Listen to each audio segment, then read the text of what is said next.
Hello everyone, जय हिंद। Myself free and today we start this topic that is called error concept. आज का जो topic है जनरली हम लोग एरर कॉन्सेप्ट जो है वो कवर करेंगे। Got it. तो यानी एग्जाम्स में क्वेश्चन कैसे बनते हैं और कौन कौन से पार्ट से एरर आते हैं, ठीक है। तो आज हम लोग कंबाइंड देखेंगे। तो सबसे पहले हम लोग देखते हैं इफ़ और वेदर, ठीक है। यानी कब हम लोग इफ़ का यूज़ करेंगे, कब हम लोग वेदर का यूज़ करेंगे। तो जनरली ये वाला जो सेंटेंस आता है वो हमारा कंडीशनल सेंटेंस आता है, ठीक है। यानी इफ़ और वेदर। तो इफ़ का यूज़ हम लोग कब करते हैं, जब हमारा कंडीशन होगा, जब हमारा डाउट होगा, या इमेजिनरी फिगर में हम लोग क्या करते हैं, इफ़ का यूज़ करते हैं। और वेदर का यूज़ जनरली हम लोग डाउट में करते हैं, ठीक है।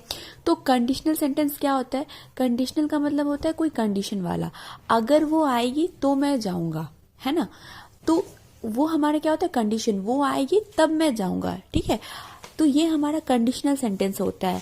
इमेजिनरी में क्या होता है, जहां पे हम लोग सोचते हैं, ठीक है। और हमारा डाउट हम लोग इफ में भी यूज करते हैं और हम लोग वेदर में भी यूज करते हैं।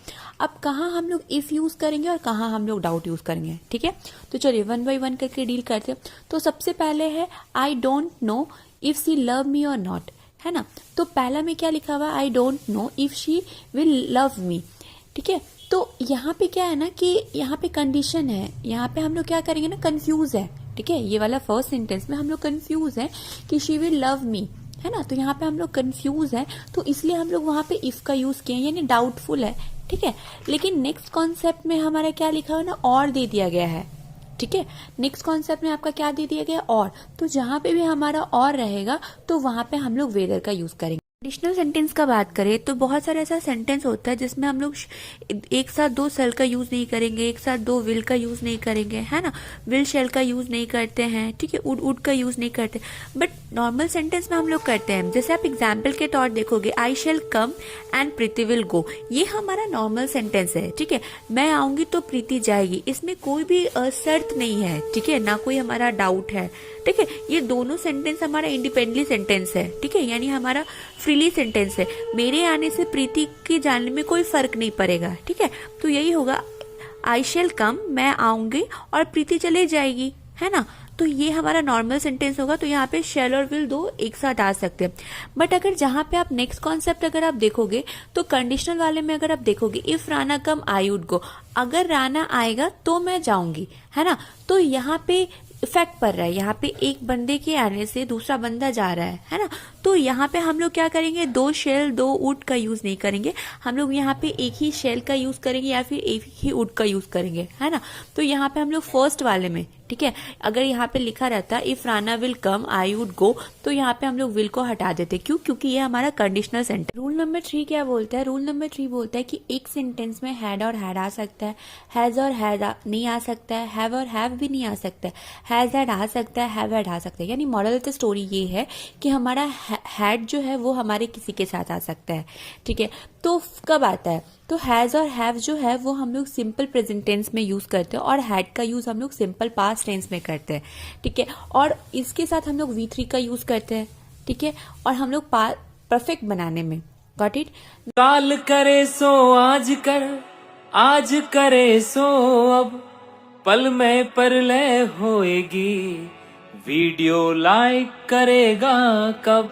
कम to the next point and that is called imaginary sentence.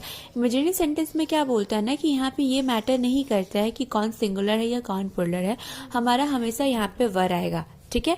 तो जैसे आप देख सकते हो, आई के साथ हम लोग विल लगा सकते थे, लेकिन हम लोग विल नहीं लगाएंगे, यहाँ पे हम लोग क्या लगाएंगे, वर्ड लगाएंगे। Come to the next point and that is called parallelisms. Parallelisms में क्या होता है ना कि हम लोग पैरेलली मेंटेन करते हैं, ठीक है। तो इसमें क्या होता है ना कि जैसे हम लोगों ने पढ़ा था ना, कंजंक्शन में पढ़ा था, not only but, not only के साथ बट ऑल्सो आता है ना। यानी बहुत सारे चीज पढ़े थे, नो सूनर के साथ क्या आता है, दैन आता है। तो ये सारी चीज हम लोगों ने देखा था। तो जैसे यहाँ पे हम लोगों को पहले क्या देखना है कि हमारा कौन सा कंजंक्शन है। तो यहाँ पे क्या है, नॉट ओनली, ठीक है। तो अब हम लोगों को पैरेललिज्म्स मेंटेन करना है, यानी हमारा प्रॉपर कंजंक्शन आया है कि नहीं। तो नॉट ओनली के साथ बट ऑल्सो आया है, तो चलो ठीक है, ये तो ठीक है। अब हम लोग को देखना है कि ये पैरेललिज्म मेंटेन किया है कि नहीं किया है ना। तो क्या लिखा हुआ है, रिया नॉट ओनली स्टॉप कमिंग, ठीक है, but also going other place, ठीक है। तो ये पैरेललिज्म मेंटेन नहीं किया है। क्यों नहीं किया है? क्योंकि हमारा नॉट ओनली के बाद तो हमारा है कमिंग, ठीक है, स्टॉप कमिंग तो है, बट यहाँ पे बट ऑल्सो के बाद हमारा नहीं दिया गया है। तो यहाँ पे भी हम लोग क्या करेंगे, बट ऑल्सो के बाद हम लोग गोइंग डालेंगे, ठीक है। जस्ट फॉर एग्जाम्पल, अगर नॉट ओनली के बाद हमारा V4 है तो बट ऑल्सो के बाद भी हमें V4 ही डालना है, ठीक है। तो ये आता है हमारा पैरेलिज्म्स। तो सबसे पहले पैरेलिज्म्स में हमें क्या देखना है कि वो हमारा प्रॉपर कंजंक्शन के साथ है या नहीं है, और दूसरा में देखना है कि वो पैरेलिज्म्स मेंटेन किया है कि नहीं किया है। Got it. अगर हमारा नॉट ओनली के बाद अगर V3 रहता तो बट ऑल्सो के बाद भी हम लोग V3 डालते, क्योंकि यहाँ पे नॉट ओनली के बाद V4 है, यानी V1 plus ING is equal to V4 होता है। तो उसी तरह से बट ऑल्सो के बाद भी हम लोग V4 डालेंगे, यानी V1 plus ING is equal to V4। आता है इन्वर्जन। इन्वर्जन क्या होता है, यानी इन्वर्जन अपने आप में नेगेटिव टर्म होता है ना। तो इन्वर्जन कुछ ऐसे वर्ड्स होते हैं, कंजंक्शन में हम लोगों ने डील किया था कि कुछ ऐसे वर्ड्स होते हैं जो कि हमारा इन्वर्जन लाता है ना। तो बहुत सारे ऐसे जैसे सेल्डम हुआ, नेवर हुआ, ये सारे हमारे इन्वर्जन लाते हैं। तो इसमें जैसे जनरली हम लोगों का स्ट्रक्चर क्या होता है ना, सब्जेक्ट के बाद हम लोग वर्ब लिखते हैं, ठीक है। लेकिन अगर हम लोग इन्वर्जन का रूल को फॉलो करें तो हम लोग सब्जेक्ट के बाद वर्ब नहीं लिखेंगे, हम लोग इन्वर्जन वर्ड लिखते, उसके बाद वर्ब लिखते, उसके बाद सब्जेक्ट लिखते। जस्ट फॉर एग्जाम्पल के लिए आप देखो क्या लिखा है, सेल्डम आई हैड, है ना, scene such a beautiful slide. तो ये हमारा गलत होता है, क्योंकि सेल्डम जो क्या होता है ना वो हमारा इन्वर्जन लाता है। तो सेल्डम के बाद हम लोग आई हैड ना करके had I seen such a beautiful slide, ठीक है। तो इन्वर्जन अब किसके किसके साथ आता है, तो सेल्डम, नीवर, हार्डली, रियरली, स्कार्सली, ये सारे के साथ क्या आता है, हमारा इन्वर्जन आता है, पहला चीज।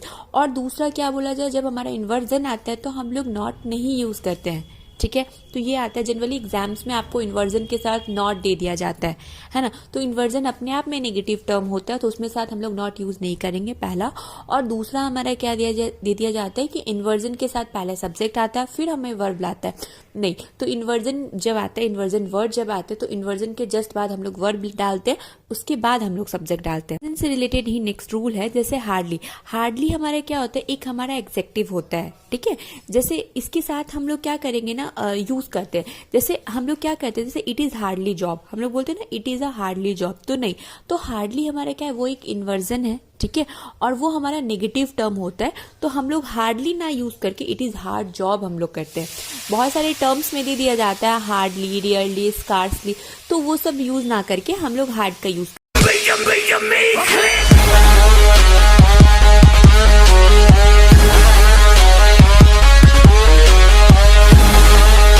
कॉन्सेप्ट हमारा हार्डली से ही रिलेटेड है।